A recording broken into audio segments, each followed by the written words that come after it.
Assalamualaikum warahmatullahi wabarakatuh. Sahabat GMC yang selalu di hati. Hari ini kami sedikit mau sharing terkait bagaimana sih kita untuk membeli kendaraan sebuah Nissan X-Trail second ya. Karena memang mobil ini kalau menurut kami sangat layak untuk kita beli ya, dengan alasan banyak sekali ya. Pertama, yang jelas harganya terjangkau ya. Buat kita yang mungkin untuk memiliki sebuah kendaraan pertama buat keluarga kita, mobil Nissan X-Trail adalah perlu dipertimbangkan. Dari segi harga, mobil ini tahun 2008. Kami membelinya hanya kisaran 100 jutaan ya. Tepatnya 115 juta. Ini tipe manual ya. Jadi kendaraan ini tipe Nissan X-Trail tipe manual 2000 cc. Ketika saya membeli, kenapa saya pilih mobil ini? Pertama, kita mendapatkan sebuah mobil SUV yang ganteng tentunya ya, yang gagah, tetapi dengan harga yang minim. Jadi akan tetapi sebelum membeli mobil ini perlu beberapa yang menjadi perhatian kita ya. Namanya sebuah mobil yang mobil second, tentu kita harus sedikit selektif ya. Ya syukur-syukur kita mendapatkan mobil ini dari pemakai ya, yang sudah kita ketahui track recordnya. Akan tetapi ketika kita tidak membeli mobil ini di showroom, tentunya kita harus lebih teliti lagi. Pertama yang perlu kita perhatikan adalah bagian eksterior. Eksterior kita perhatikan ya, eksterior adalah juga komponen yang sangat perlu kita perhatikan ya, karena memang untuk perawatan eksterior ini lumayan ya. Apabila misal ada bekas tabrak atau catnya sudah terkelupas ya, dan lain sebagainya, sehingga kita harus lebih hati-hati. Yang pertama, untuk mengetahui mobil ini masih original, belum ada dilakukan pengecetan ulang, ini dari sini. Setiap mobil X-Trail memiliki tanda ini. Kalau ini masih nempel di sini ya, itu artinya stiker ini bawaan pabrik ya. Stiker ini berarti mobil ini belum pernah di repainting. Karena bagian yang sering keropos itu bagian ini. Bagian ini ya.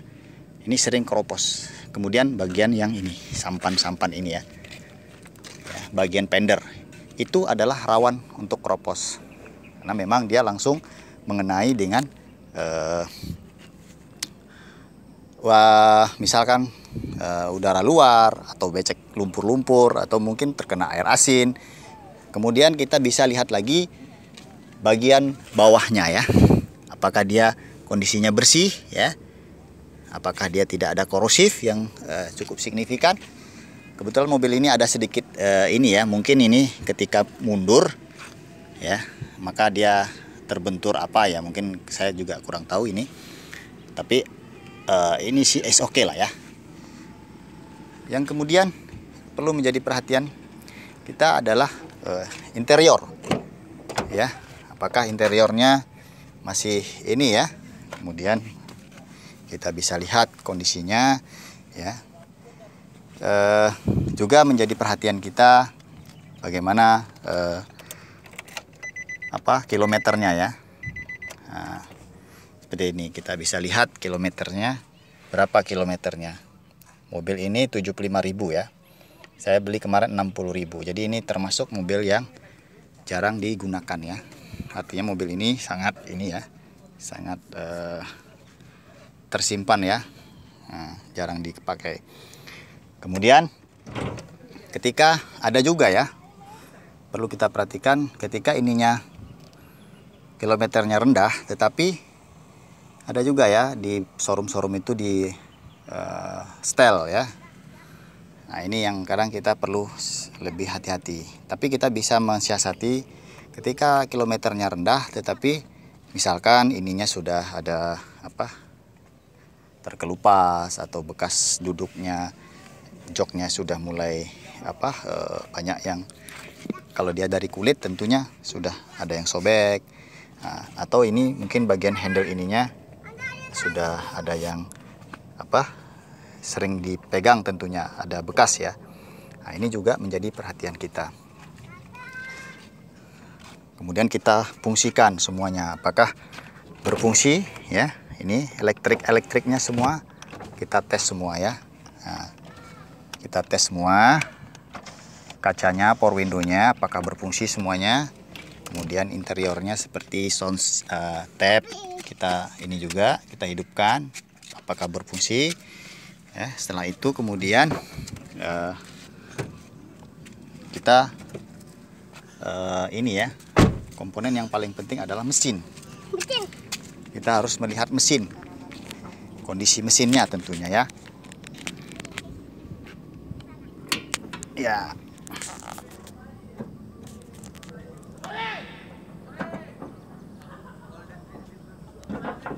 Mesin ini adalah satu yang harus kita menjadi perhatian khusus ya. Pertama kita lihat dari fisik, apakah mesinnya dalam kondisi prima, itu ya tidak ada oli yang menetes ya, tidak ada oli-oli yang keluar dari mesin. Kemudian secara visual ya, secara visual. Nah, setelah kita amati betul ya, baru kita lakukan pengujian tes, nyalain ya. Kita tes hidupin ya. Kita tes hidupin.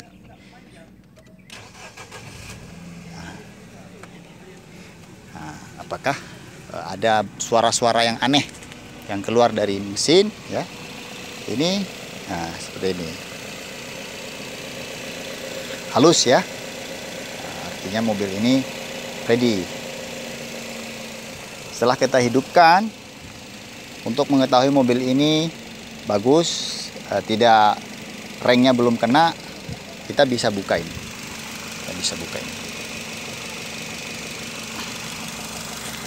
Tutup oli. Ya. Keras sekali ini.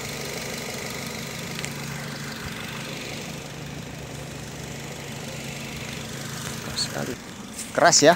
Jadi ini biasanya kalau dibuka ada, kalau dia masih bagus, ini tidak mengeluarkan asap ya, olinya tidak muncrat. Tapi kalau ada olinya muncrat atau asapnya yang keluar, asap putih, maka ini sudah rengnya sudah kena. Atau mungkin kita bisa buka sticknya ya, stick oli. Nah, seperti ini. Ya. Dia tidak ada asap yang keluar. Kemudian kita hidupkan AC-nya. Jadi di sini ada extra fan 2. Extra fan 2 ini kalau dihidupkan AC-nya dia harus nyala, atau suhu ini mesin sudah tercapai dia harus nyala untuk mendinginkan. Itu artinya fungsi dari pendinginan dari mobil ini sempurna, bagus, tidak overheating ya. Nah, satu lagi, kalau mobil yang overheating, tentu ini sudah ada karat-karat yang keluar ya. Kita lihat, perhatikan dari sini, dari karat yang radiatornya ya, radiatornya apakah ada bekas karatan yang air yang keluar. Kemudian ya, ini juga menjadi komponen penting ketika kita membeli mobil. Pastikan ini tidak lipatan dari kap mesinnya ini masih utuh, masih bagus ya. Kalau dia masih bagus seperti ini lipatannya, ini hanya pabrik yang bisa membuat seperti ini. Artinya mobil ini masih belum pernah terjadi insiden kecelakaan ya. Nah, jadi seperti itu. Ini seperti ini ya, masih bagus ya, masih belum ada yang penyok-penyok. Ini juga.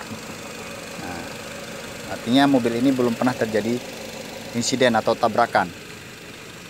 Kemudian hidupkan AC-nya ya. Satu aja. Nah, seperti itu. Nah, AC-nya sudah saya hidupin ya.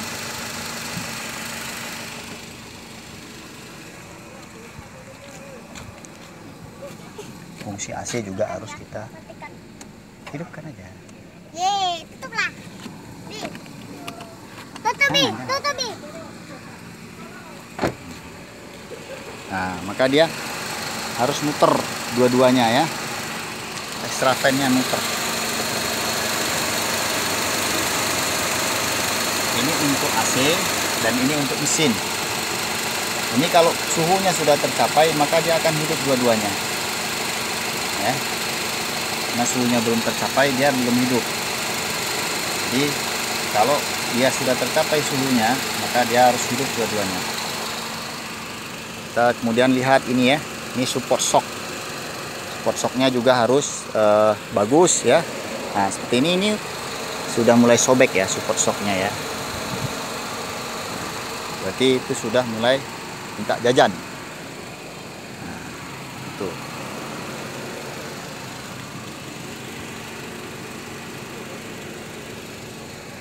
Kemudian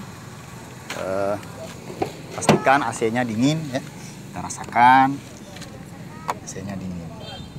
Nah, kita hembusan anginnya dingin ya, keluar dari sini kisi-kisinya.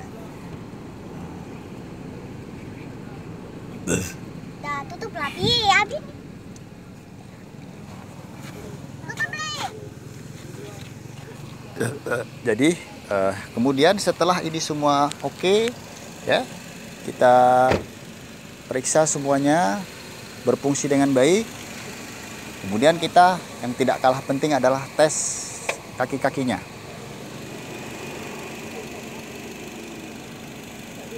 Tes kaki-kakinya ya. Karena mobil ini adalah rawan di kaki-kakinya.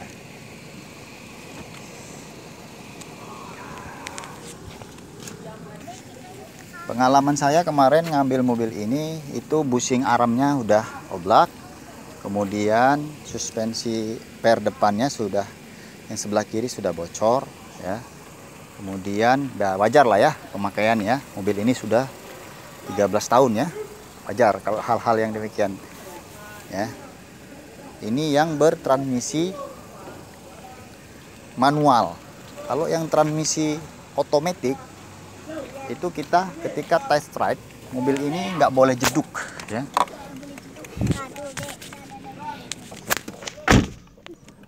Jadi kalau yang otomatis ketika kita masukkan tuas D ini dia nggak jeduk ya. Kemudian kita lepas pelan-pelan. Kalau yang manual dia seperti ini. Kalau dia posisinya bagus, kita masukkan matrek ya. Kemudian kita lepaskan kopling pelan-pelan, dia harus jalan seperti ini tanpa kita gas. Nah, tanpa kita gas dia harus jalan. Nah, itu artinya mobil transmisinya masih bagus. Tanpa kita gas dia harus jalan. Tidak mati ya. Kemudian ketika mobilnya ini matic, nah, maka dia nggak boleh ini ya, jeduk. Dia nggak boleh delay. Begitu dimasukkan langsung jalan. Begitu kita lepas remnya jalan. Nggak boleh ada jeda. Itu salah satu menandakan mobil yang otomatis itu masih bagus. Nah, seperti ini. Nah, ini setelah kemarin kita ada perbaikan di kaki-kaki. Ya alhamdulillah sudah normal. Tidak ada bunyi-bunyi lagi. Jangan khawatir. Alat-alat mobil ini nggak seperti yang dibayangkan selama ini, yang katanya boros ya, itu tidak benar ya. Ini sangat irit dan masih irit daripada mobil Innova ya. Karena saya sudah membeli mobil beberapa kali, mobil yang ini salah satu mobil yang nyaman, yang enak dipakai, tapi irit ya. Masalah spare part sama aja dengan yang lain. Apabila kita membelinya di dealer atau di showroom ya tentu harganya besar. Kenapa? Karena kan biayanya banyak, ada pajaknya juga ya. Jadi makanya kita harus punya langganan yang ini ya, langganan spesialis ya. Saya bawa ke spesialis saja, spesialis yang bengkel biasa, tapi dia sudah kita tahu lah ya Ini bagus kan? bagaimana dia bekerja. Itu salah satu trik untuk membeli mobil Nissan X-Trail. Minyaknya ini, konsumsi minyaknya bisa 1 liter bisa mencapai 12, bahkan bisa ke 14. Irit bukan? Sebuah mobil SUV 2000 cc. Alat-alatnya banyak di pasaran ya, banyak. Jadi kita dapat nyaman, kita dapat hematnya, dan harganya yang paling penting harganya pas di kantong. Nah, itu yang menjadi salah satu pilihan bijak buat kita untuk membeli sebuah mobil ya. Mobil LCGC harga LCGC, mobilnya SUV. Pajaknya ini 3.100.000 ya, pajak tahunannya mobil ini. Yang punya saya ini, saya di daerah Riau, Provinsi Riau. Itu pajaknya 3 juta. Mungkin itu saja yang dapat kami sampaikan pada sharing bagi pengalaman ya, memiliki kendaraan impian bekas pakai ya, yaitu sebuah mobil Nissan X-Trail tahun 2008 generasi kedua atau T31. Menurut kami perlu dipertimbangkan. Itu saja. Terima kasih. Terus mengikuti channel kami. Tolong dukung channel ini, semoga ada manfaatnya. Barakallahu fiikum. Assalamualaikum warahmatullahi wabarakatuh.